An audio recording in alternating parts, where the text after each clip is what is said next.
The day my dad told me to pack my bags and leave, I felt my whole world tilt.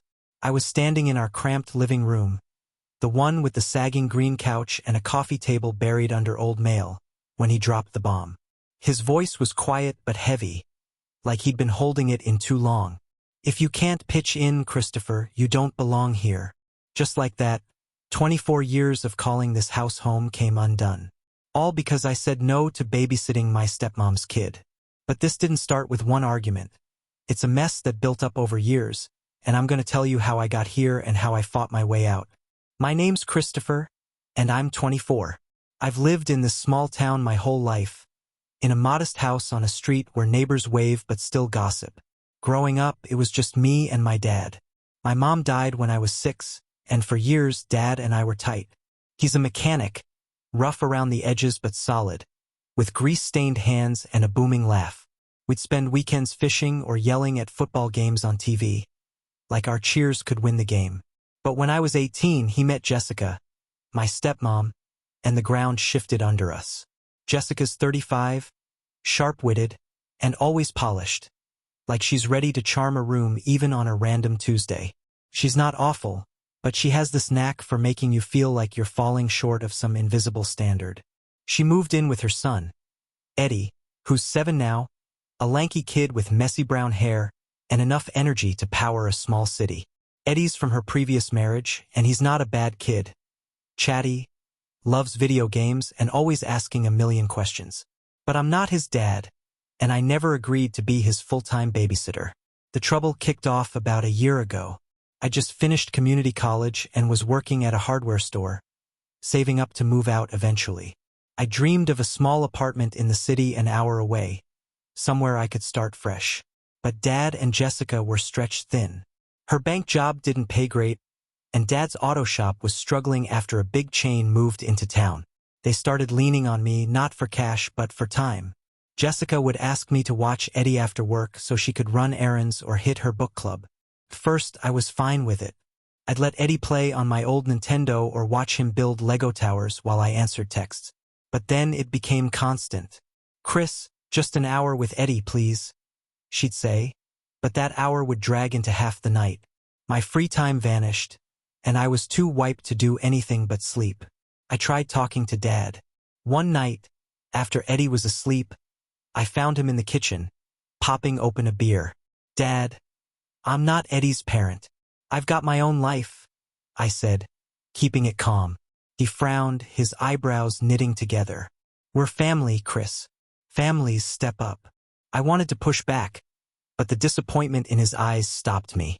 So I kept saying yes, even when it meant ditching plans with friends or losing sleep before early shifts. The real issue wasn't just the babysitting. It was how Jessica acted like I owed her. She'd get mad if I was late getting home, or if Eddie was grumpy after a long day. One time, she came back and saw a marker stain on the couch. Eddie's masterpiece, not mine, and lit into me about responsibility. I was 23, paying for my own gas, phone, and sometimes groceries, and she was talking to me like I was a teenager. Dad never took my side. He'd just mutter, "She's stressed, Chris. Be patient." Felt like I was being edged out of my own home. Then there's Spencer, my best friend since high school. He's 25, a chill guy who cooks at a local diner and always has a corny joke ready. Spencer's loyal, the kind of guy who'd spot you $20 no questions asked. But he doesn't sugarcoat things. He saw how much I was dealing with and called it out. "Man, you're not her personal nanny," he said one night over burgers at the diner. "Grow a spine and say no." He was right, but saying no felt like letting Dad down. Still, his words stuck, and I started to push back. The breaking point hit last month. Jessica had been asking me to watch Eddie every day for 2 weeks straight, saying she was slammed at work. I was exhausted. My boss was writing me for missing shifts, and I hadn't had a night off in weeks. One evening, she caught me as I walked in, still in my work boots, dust on my jeans. "Chris, I need you to take Eddie tomorrow. I've got a meeting." I took a deep breath and said, "Jessica, I can't. I'm pulling a double shift, and I need to rest." Her eyes narrowed, and she crossed her arms. "You live here rent-free, Christopher. The least you can do is help." That stung. Rent-free? Sure. But I chipped in for groceries, fixed the garbage disposal, shoveled the driveway. I wasn't just mooching. I held my ground. I'm not Eddie's dad. You can't keep expecting me to drop everything. Her jaw dropped like I'd crossed some sacred line. Before she could fire back, Dad walked in. Jessica turned to him and said, "Your son just said he won't help with Eddie. Maybe he doesn't belong here if he can't contribute." I waited for Dad to have my back, to tell her she was out of line. Instead, he looked at me, his face hard, and said, "She's right, Chris. If you're not helping, you need to go." Felt like a punch to the gut. My own dad picking his new wife over me. I wanted to argue, to list every time I'd stepped up, but my throat was tight. I just nodded, went to my room, and started packing. That night, I crashed at Spencer's place, my duffel bag stuffed with clothes and a toothbrush. Lying on his lumpy couch, staring at the ceiling fan, I felt angry but also free. It hurt, but I was out. Those first nights at Spencer's, I couldn't sleep. I'd lie on his couch, the springs digging into my back, replaying Dad's words in my head. "If you're not helping, you need to go." It wasn't just about Eddie or Jessica. It was the sting of being pushed out by the one person who'd always had my back. I felt like I'd lost my anchor, but there was this stubborn spark in me too. I wasn't going to let this break me. I started jotting down plans in my phone, extra shifts, apartment listings, even a rough budget. Spencer caught me at it one morning and grinned. "You're tougher than you look, man," he said.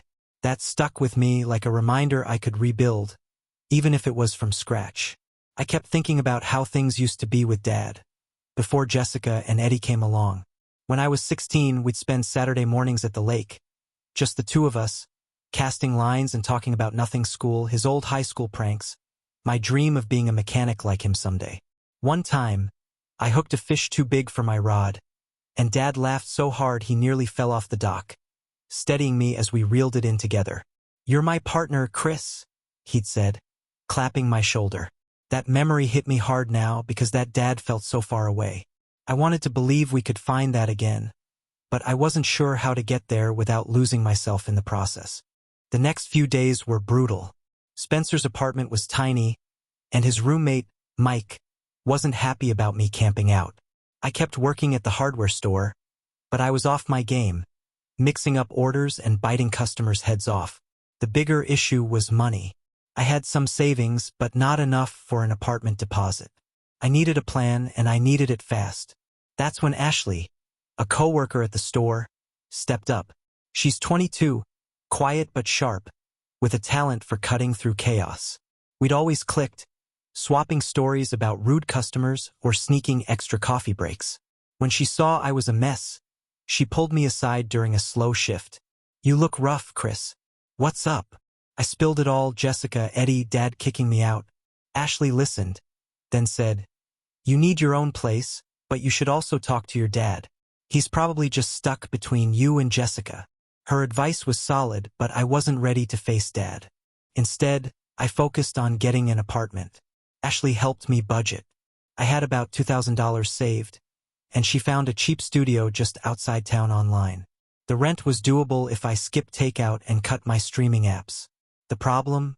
I needed first and last month's rent, plus a deposit, more than I had. Ashley suggested picking up extra shifts and selling stuff I didn't need, like my old gaming console. I listed it online, and within a week, I had an extra $500. While I was hustling, another headache cropped up. Jessica. She started texting me, acting like everything was fine. "Eddie keeps asking for you," she'd write, or, "Can you pick him up from school tomorrow?" I ignored her at first, but then she called, her voice all warm and fake. "Chris, I'm sorry we argued. Can we talk?" I wasn't falling for it. Spencer warned me she just wanted me back on babysitting duty, and I agreed. I texted her back, short and clear, "I'm sorting my own stuff out. Please don't ask me to watch Eddie right now." She didn't respond, but I could feel her fuming. The tougher part was Dad. The silence between us was heavy, and it was eating at me. Ashley kept pushing me to reach out, saying I'd regret it if I didn't. So one Sunday I drove back to the house. My palms were sweaty as I knocked. Dad answered, looking worn out, his flannel shirt rumpled. "Chris," he said, letting me in. Jessica was out and Eddie was at a friend's, so it was just us. I didn't hold back. "Dad, you kicked me out because I wouldn't be Jessica's babysitter. That wasn't right." He sighed, rubbing his eyes. "I know I screwed up, son. Jessica's been overwhelmed, and I'm trying to keep things calm." I told him I wasn't moving back, but I wanted us to be okay. I set terms. I'd help with Eddie sometimes, but not every day, and only if Jessica stopped treating me like her errand boy. Dad nodded, and I saw a glimpse of the guy who used to high-five me after soccer games. "I'm proud of you, Chris," he said. "You're standing up for yourself." It wasn't everything, but it was enough for now. With that off my chest, I went all in on my plan. I grabbed every extra shift at work, and Ashley hooked me up with a side gig helping her uncle haul furniture on weekends. By the end of the month, I had enough for the apartment. Signing the lease felt like crossing a finish line. The place was small, with creaky floors and a finicky stove, but it was mine. Spencer helped me move in, poking fun at my wobbly kitchen table, and Ashley brought a cactus as a welcome gift. Looking back, getting kicked out lit a fire under me. I was stuck, letting Jessica and Dad's expectations hold me back. Now I'm building something for myself. I see Dad sometimes, we grab burgers or watch a game, and he's trying to balance things with Jessica. She's eased up, though I'm not expecting a Hallmark apology. Eddie's still a chatterbox, but I'll hang out with him now and then, on my terms. Here's where I could use your take. I think I handled this as well as I could. Setting boundaries, getting my own place, patching things with Dad. But did I miss something? Should I have stood up to Jessica sooner? Or pushed harder to fix things with Dad right away? If you've been through something like this, what would you have done? And for anyone listening, how do I keep my independence without cutting my family off completely? I've learned that forgiving doesn't mean going back to how things were. It means moving forward tougher than before. But am I doing this right? Let me know what you think. Thanks for watching. Give it a like, hit subscribe, and come back for more cool stuff.